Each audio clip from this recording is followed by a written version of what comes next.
What is going on, everybody? It's the Frost, and we're here for a Monday Night Raw review for what is possibly the last live episode of Monday Night Raw for the foreseeable future. As we know, everything is going on around the world. All this virus scare tactics and all this other shit that's been going on. Everything's shutting down. We can't have people going to work unless it's an essential.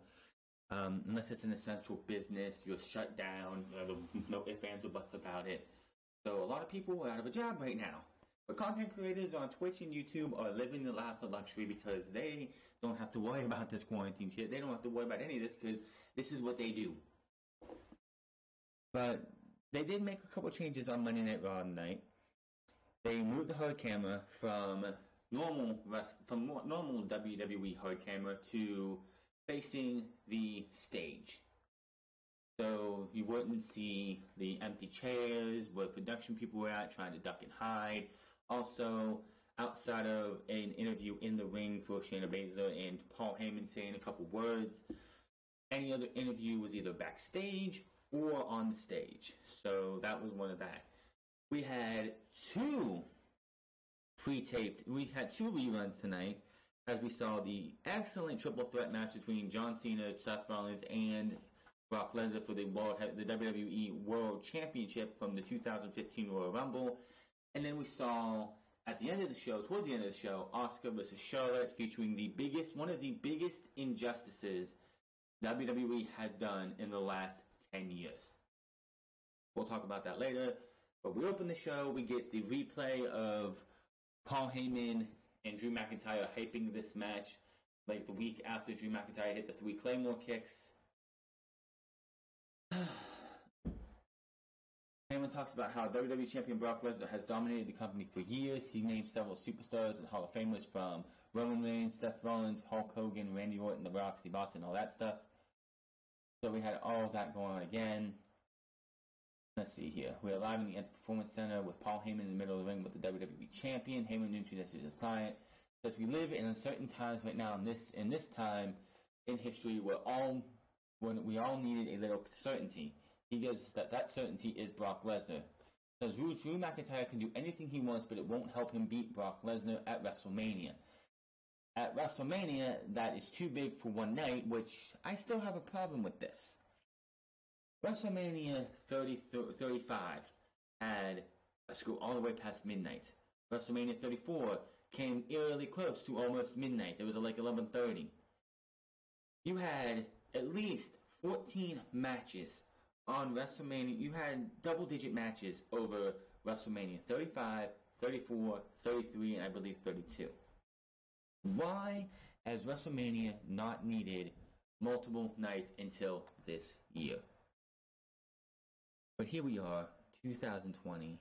All this hysteria, scare, fear, whatever going out in the middle of the world. And WWE refuses to elaborate on why this company needs 2 nights for WrestleMania. They don't want to say, hey, if we put 14 matches on in one show with, like, most of them being in the PC, pre-taped, nobody's going to fucking watch that. Nobody. The fact that we're going to have maybe a match be outside the PC, maybe one match be in another remote location just to give you a different feel of this show, still doesn't make it. This show still needs to be postponed. I don't care what Vince McMahon wants to do. The company. It'd be funny because Monday Night Raw is going to be taped for the next few weeks, tomorrow and Wednesday, if I'm correct, or all day tomorrow, because SmackDown was taped all day for the next few weeks at the Performance Center on Saturday. NXT was actually at Full Sail, which I don't get how they were able to get access to Full Sail because Full Sail has shut down that arena or that area for everything. So I don't know how WWE, unless they paid them to get in there. The Raw is going to be taped, and what they did tonight, they don't even have to tape that much stuff because all they're going to do is just put in filler with a match here and a match there from their pack catalog. Which, if they were going to say, oh, this person's going to be inducted in the Hall of Fame, let's show them let's see why they should be in the Hall of Fame. Davey Boy Smith in the Hall of Fame let's show his match with Bret Hart from WrestleMania, not WrestleMania, but SummerSlam 92. Boom, there you go. You got yourself a good bit of time. But here we are with a WrestleMania that's going to be in the PC that should be dubbed PC Mania. Here's another thing. WWE has probably some of the best graphics designers and best graphic artists that they work with for these shows.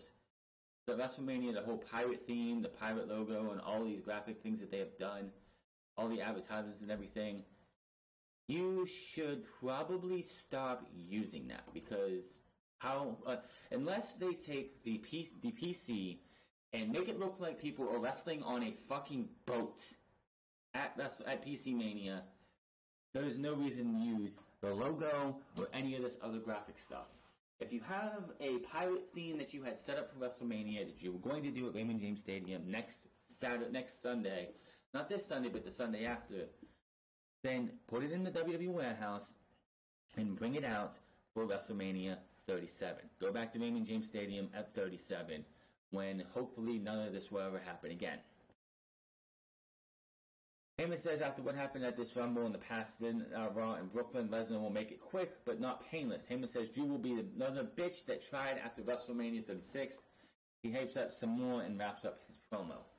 He did say that Drew McIntyre will main event for years to come, but he's not willing to win this match at WrestleMania. The only thing that the only positive WWE will get from me out of this entire, well, two positives for them. One being that now that the WrestleMania is done and it's PC Mania and it's over 2 nights, they can give both Roman Reigns and Drew McIntyre a main event spot on one night. I figured since they want to do this, get even enough matches for both brands, Raw gets Saturday or Sunday and SmackDown gets Sunday. And there you go. You get your 2 main events, but we'll see what they do there. Am I the only one feeling this? Because I don't want to be, but I feel like I don't know if I am. Is anyone else feeling that WWE is not going to change the championship because of this? They're going to hold this off till SummerSlam. Brock Lesnar is going to walk out of PC Mania as the WWE champion, go and hold that title till SummerSlam. I just don't feel that WWE is going to want to give Brock Lesnar or give Drew McIntyre that championship moment in an empty arena. Same thing with Roman. I don't think either champion I don't think any of the titles are going to change. Because I feel bad for Rhea Ripley. I feel bad for Shayna Baszler, Drew McIntyre. I don't feel bad for Roman because he's had 4 chances and have failed all 4 times. But I feel bad for those ones that I just mentioned because simply put, these are the big stages. Yes, Drew McIntyre has probably been at a WrestleMania, but not in this prominent of a role.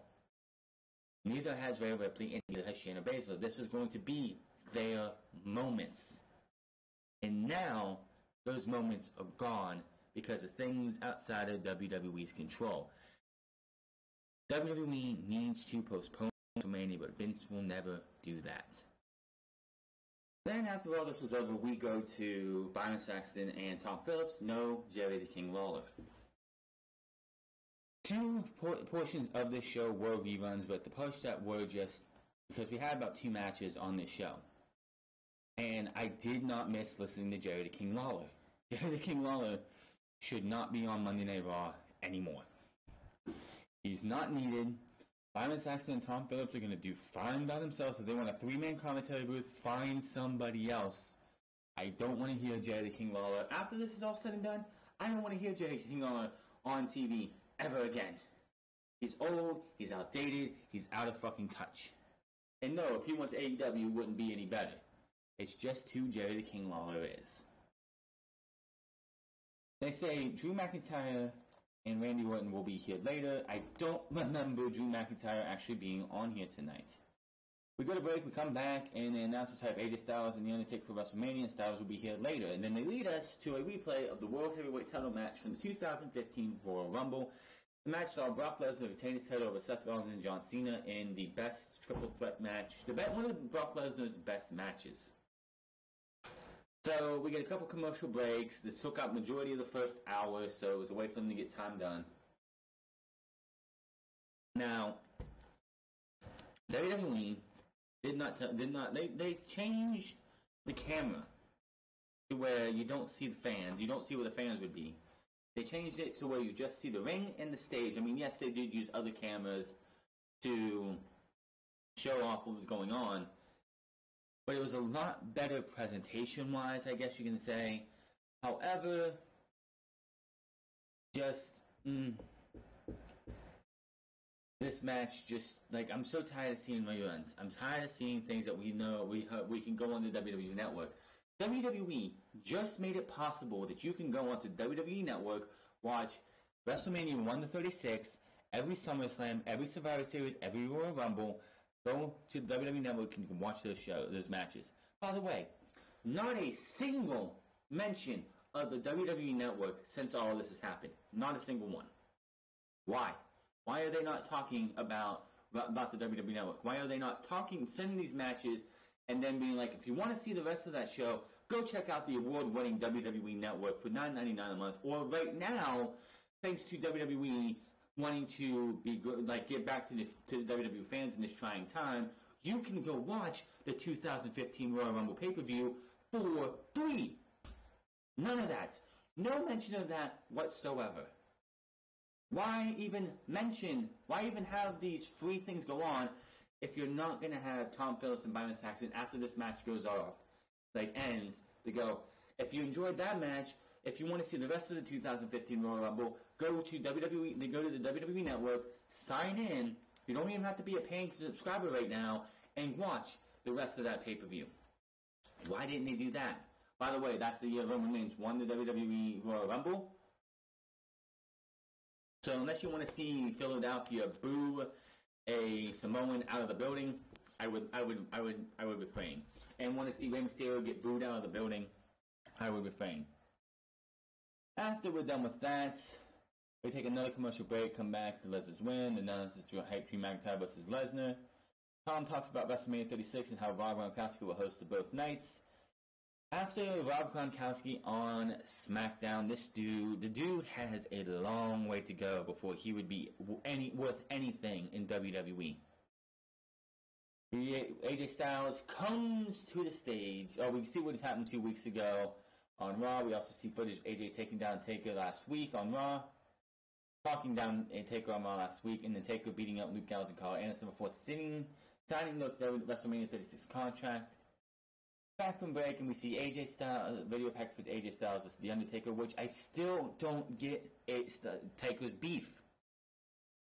Undertaker, out of just curiosity or whatever, has gotten into AJ Styles' business for no rhyme or reason until AJ Styles made it personal about Undertaker's wife.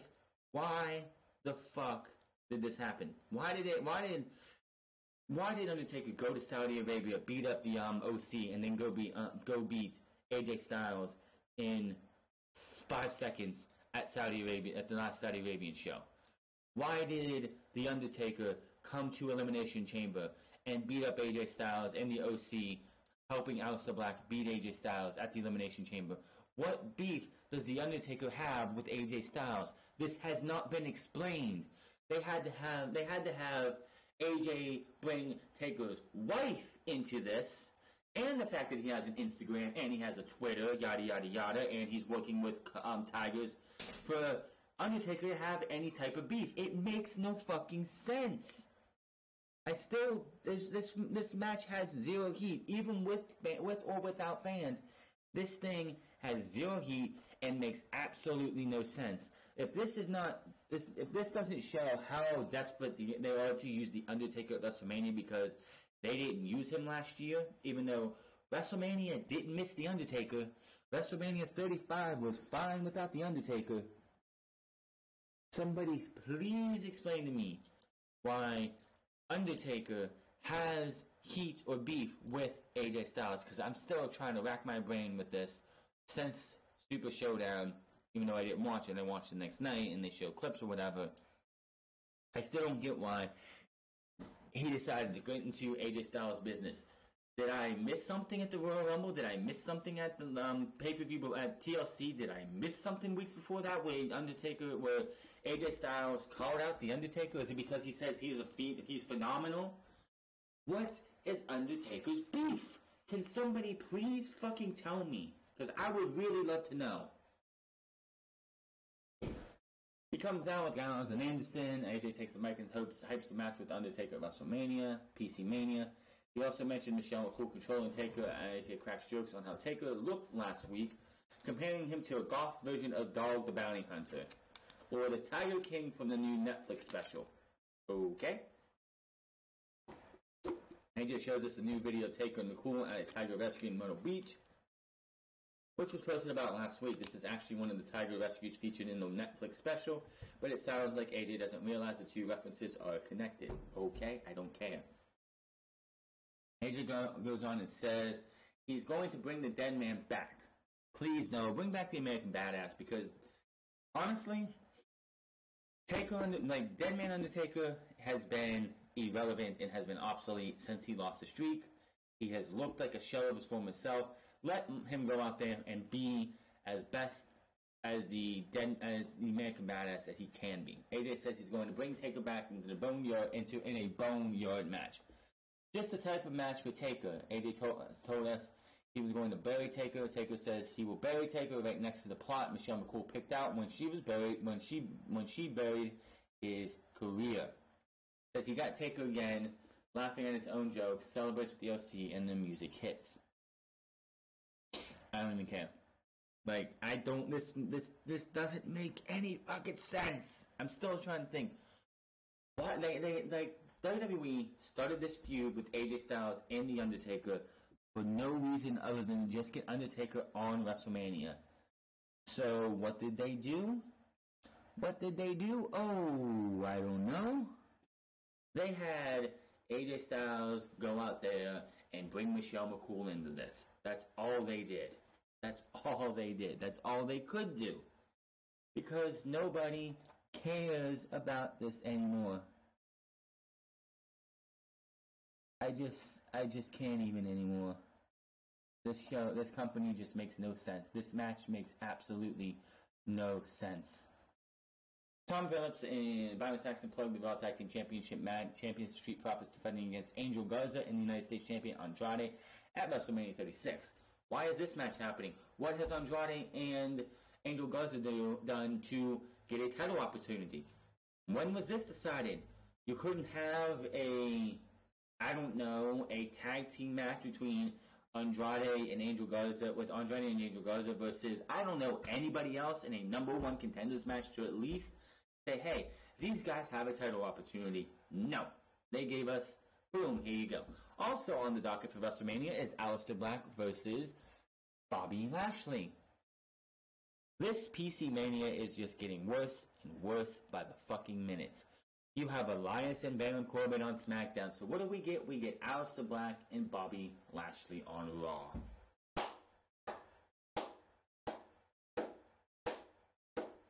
Wow. What a joke. We go backstage to see Carly Caruso talking to Zelina Vega, Garza, and Andrade. Vega talks about how they will win their match tonight, and then Andrade will become the most decorated champion in WWE at WrestleMania 36. Andrade and Garza also say a few words before they walk off. Charlie goes to wrap the segment up, but Garza comes back and winks at her, leaving her a little flustered, and we go back to break. It's just so funny how months ago, Angel Garza was in the middle of the ring after he won the Cruiserweight title, proposing to his girlfriend, now fiancé, and now he's on Monday Night Raw being a ladies' man.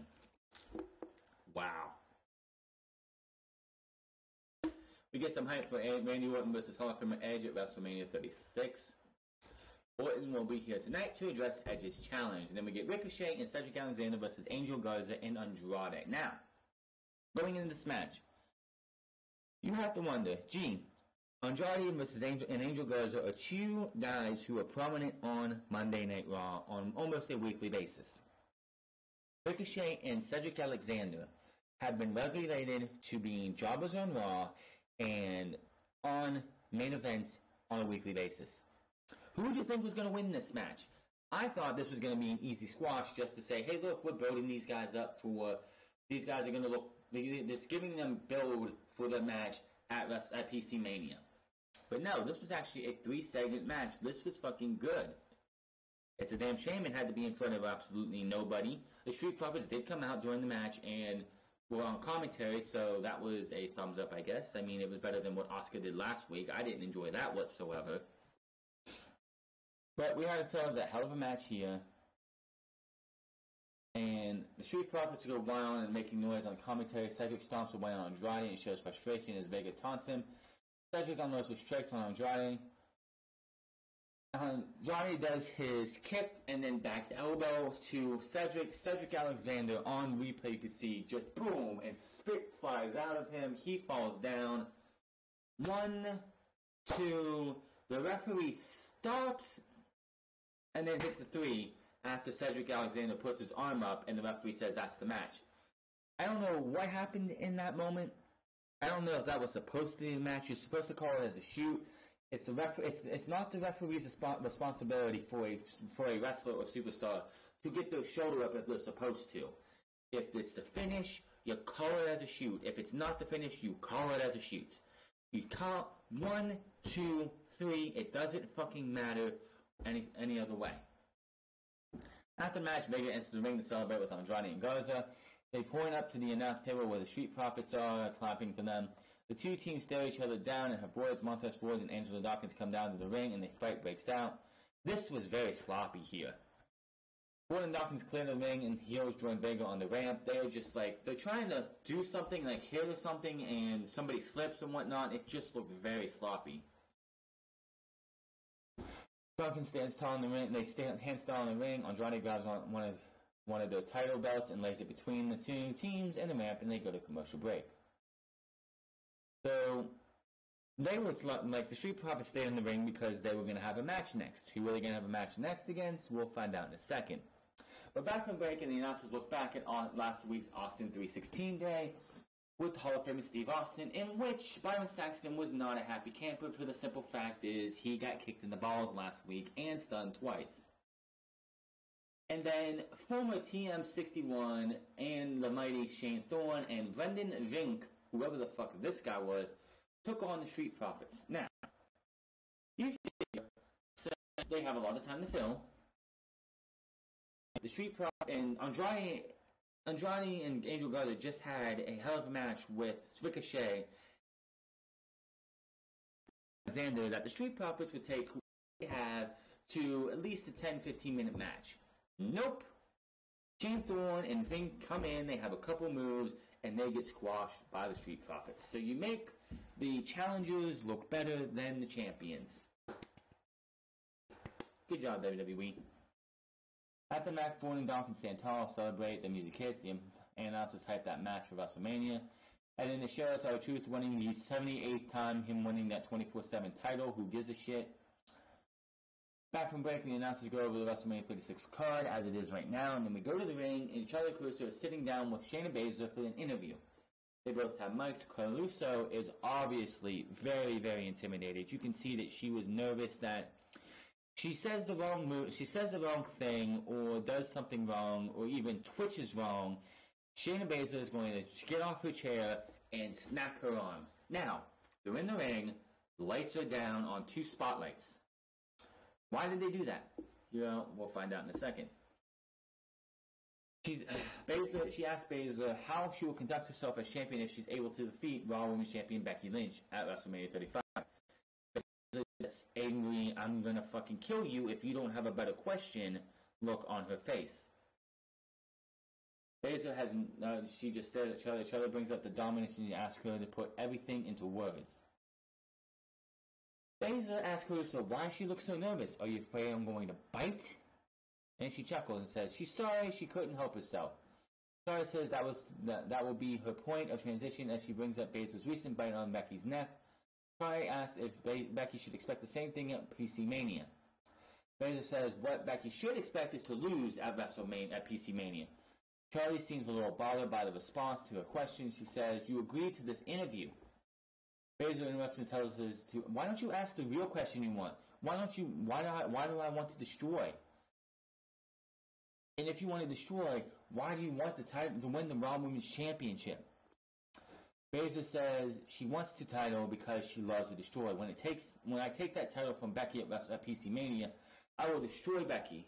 It's not that complicated.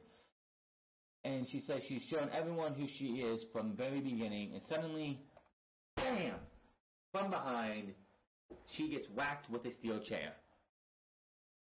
Lights come back on, and Becky Lynch was sitting in the corner the entire time with a chair, just ready for her cue to whack Shayna Baszler in the back. She knocks her out of the chair. Becky delivers another shot and smirks, then walks off the stage. A hurt and confused Baszler recovers on the mat as Becky stomps on the stage and looks back as the music plays, smiling. Now, of the three big title matches I see at WrestleMania, at PC Mania, it's Becky versus Shayna, Drew versus Brock Lesnar, and Roman versus the Universal Champion.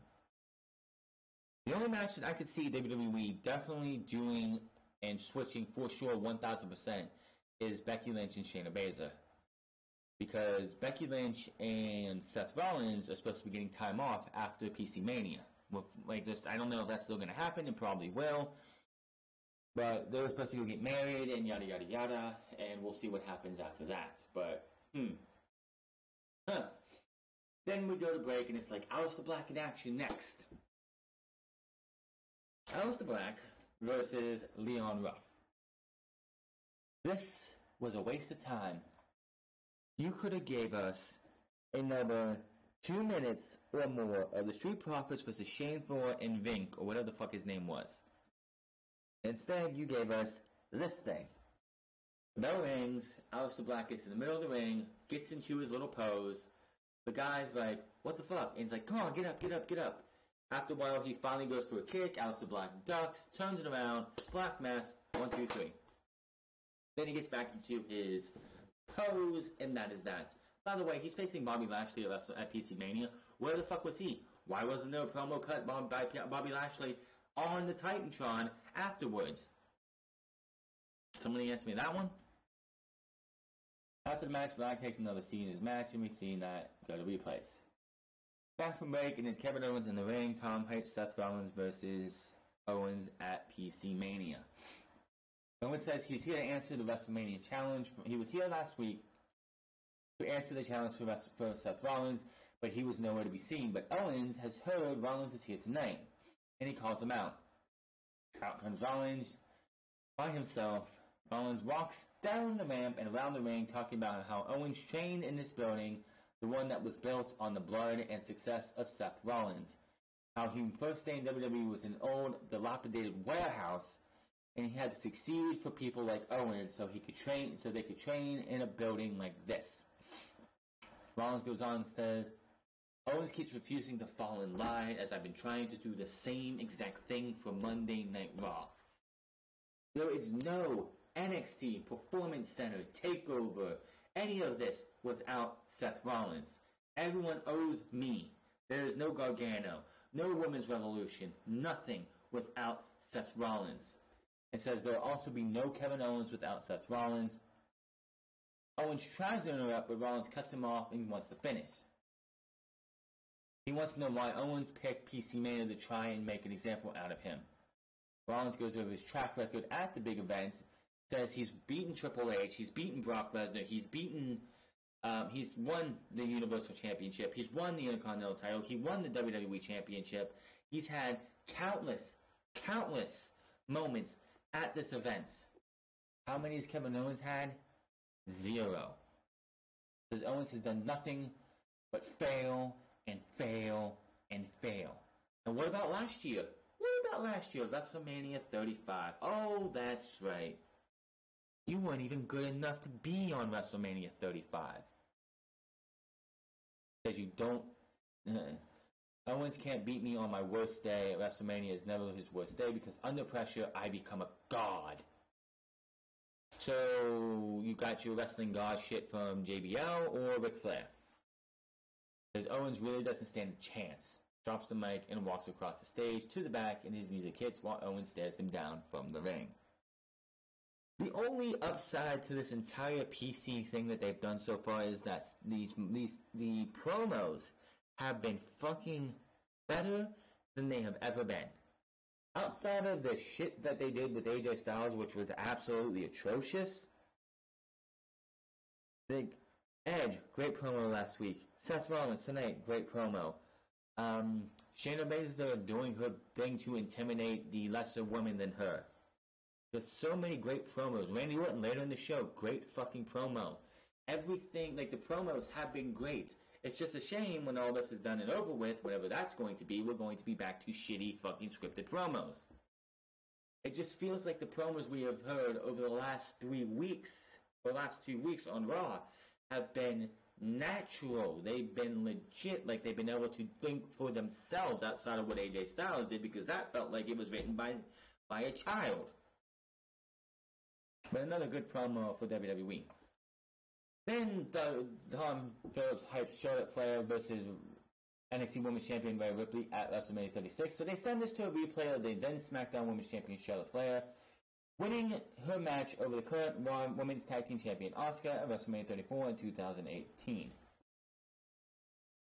Now this match had the biggest injustice in the last 10 years. Asuka came into that match in 2018, unbeaten, undefeated. The Empress of Tomorrow, the badass woman in NXT, who would put Shayna Baszler's both reigns to shame as she held the title for over 500 days. Came up to Monday Night Raw, continued to be undefeated, won the Women's Royal Rumble, went to WrestleMania, and lost to a one-armed figure 8.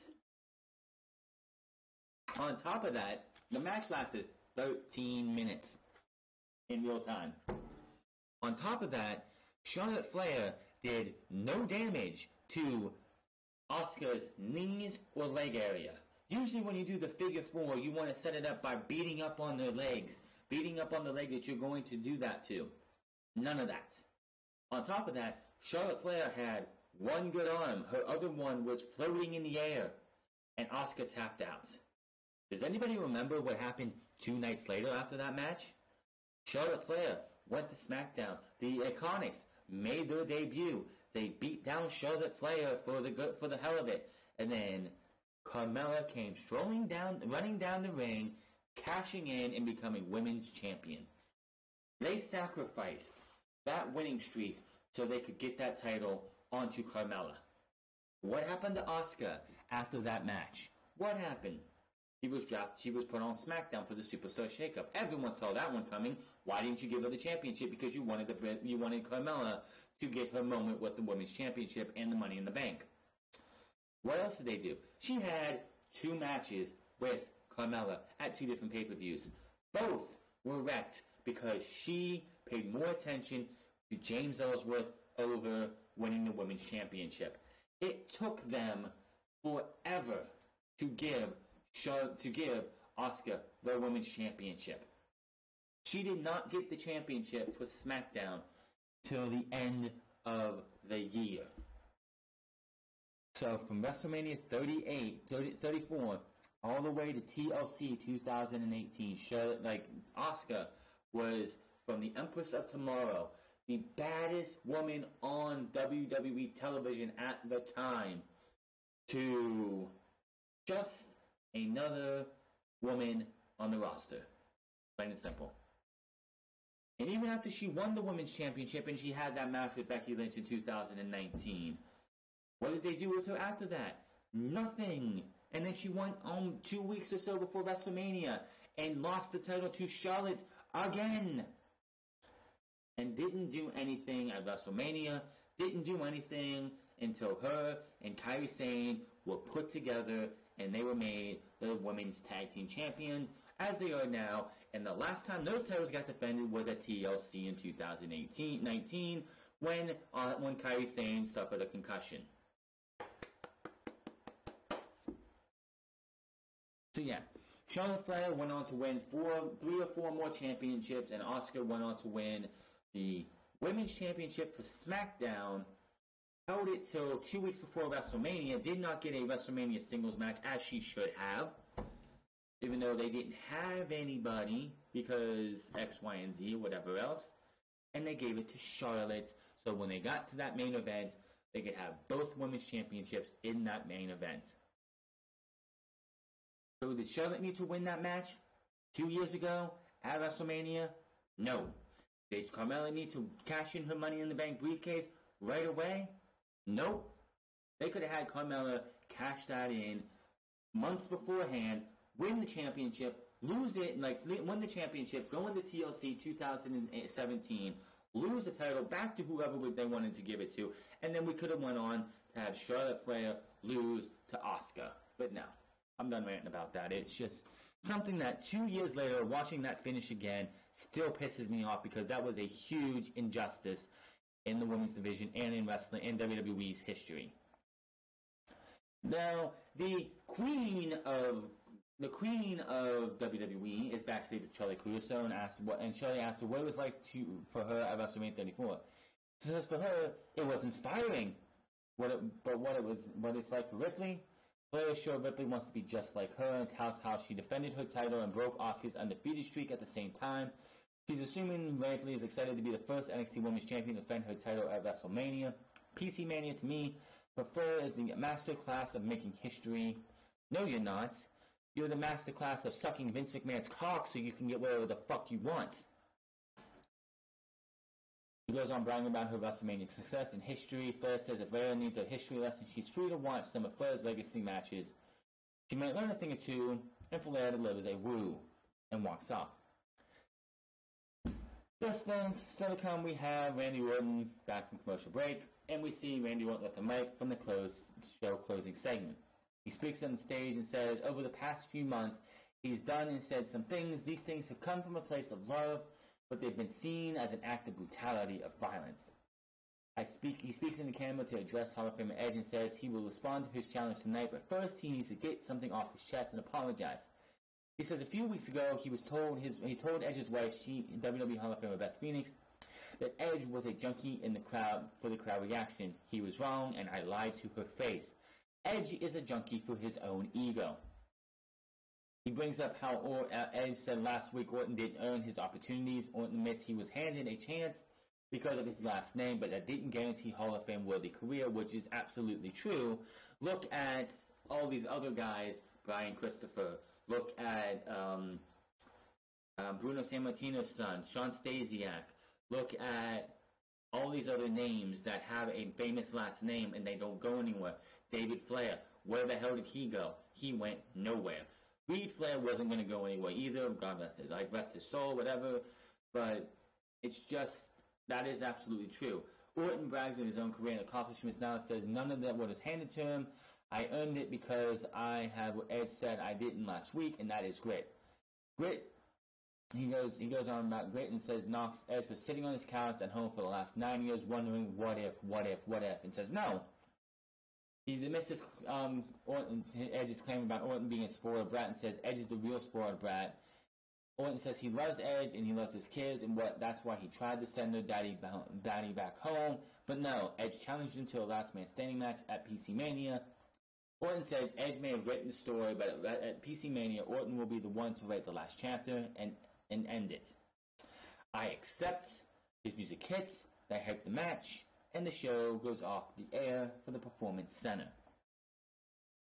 So we had a 3-hour show in which at least, I'm going to say, an hour and a half of it was two matches that had crowds because they were at the Royal Rumble 2015 and WrestleMania 34. But what else? They had a great tag team match that was between Angel Garza Andrade versus Ricochet and Cedric Alexander. In any other company, those four guys would go out there in front of when there's the ability to have a crowd, even with no crowd, it would make you want see how good they are in the ring. Cedric Alexander, man, I'm sure he can't wait. Apparently Scott Dawson's contract is up, so good on him. Can't wait to see what he does in the next few weeks or so. But Cedric Alexander, I'm sure, cannot wait for his contract to come up so he can go spend time with his wife in AEW. we'll just have to wait and see what happens there because I see the frustration on his face every time. We had the Street Profits go out there and squash two guys, and then another match, and then we had Randy Orton cut another great promo. The only great thing about these is that we have guys going out there. They don't have to yell in the microphone to get their point across. They can sit there, they can talk, they can articulate. They don't have to sit there and raise their voices. It sounds more real. You can make like Randy Orton. It sounded fucking fantastic. Seth Rollins sounded the best he's had in a while. AJ Styles, I don't know what the fuck they were writing that for. I mean, everyone else seems like they were unscripted and off the script or whatever. They could do whatever the fuck they want. But whatever AJ Styles came out and said was absolutely awful. Just awful. But this was a last show. There's still more things they can do to make this a lot more fun, and that's do not do fucking reruns. Now they're taping next 2 or 3 Raws from the Performance Center over the next day on Tuesday. You start from 7 o'clock in the morning to 8 o'clock or 9 o'clock at night, and you bring people in as you need them so you could have multiple segments and you could have 3 hours of show with no reruns. I can probably understand them doing this live was a little bit harder for them because of just how they want to go, even though you have a bajillion rooms in that fucking PC. You could have quote unquote social distancing where you have at least 2 people per room working on their segment or their matches before they go out there and give us a good show. AEW is doing that. Do you think that everybody in AEW is sitting around in a fucking big huge room just waiting for their time to come? No. There's multiple places in Dali's place. I'm sure everyone's split up, and then they have someone running around. It's like, hey, you're on, let's go. WWE still doesn't look like it knows what the fuck it's doing when it comes to these shows. It took them 4 empty arena shows, and then they 3 empty arena shows before they changed the camera angle so we don't see the chairs as much. I don't know what I'm going to do, but I don't even know if it's going to be worth watching Raw the next few weeks. I don't think it's going to be worth watching SmackDown the next few weeks. As long as AEW has a chance to do something, we're going to have some good wrestling. But I just don't think this is going to be really worth watching. I really don't. Who wants to watch an empty arena taped with possible crowd noises in there? Hey, that person did a suplex. Oh, that heel kicked him in the balls. Boo. I can just see WWE doing that because that's what they do. I hate when they go across the sea because when we get a tape delay show from the UK or Ireland or anywhere else, they if Roman Reigns is out there and he's getting booed heavily, they'll edit out the boos and they'll put just fucking cheers. Or if Seth Rollins is getting cheered over there, they're going to take that out and they're going to put boos in there. It's just, I don't want to see WWE go through this. I wish they would just do the right thing and postpone their shit. If they're not going to do this right, postpone it. PC Mania should be in a big stadium where you have 60, 70,000 people wanting to be, watching the show to be disappointed. It is what it is. We'll just see what happens with Monday Night Raw coming next week. Taped from the PC. SmackDown this week taped from the PC. NXT somehow taped from Full Sail Live. Which, quite honestly, if I was WWE, I would do all my shows from Full Sail if you could. Because it looks a lot better than the PC. Just saying. But that is your Monday Night Raw review. It was another bland show with only one really good highlight with that tag team match and the interviews too, I guess. Except for AJ Styles. But hit that subscribe button, comment down below, like or dislike this video. Find me on Twitter at The France Club. Find me on twitch.tv/The France Club. Find me on Instagram at The France Club. And I'll see you guys Wednesday for our next AEW show. Cody versus Jimmy Havoc is supposed to be happening. The AAA Mega Heavyweight Championship is also on the line. And so much more. Can't wait to see what they do. Until then, my name is France, and I'll see you guys later.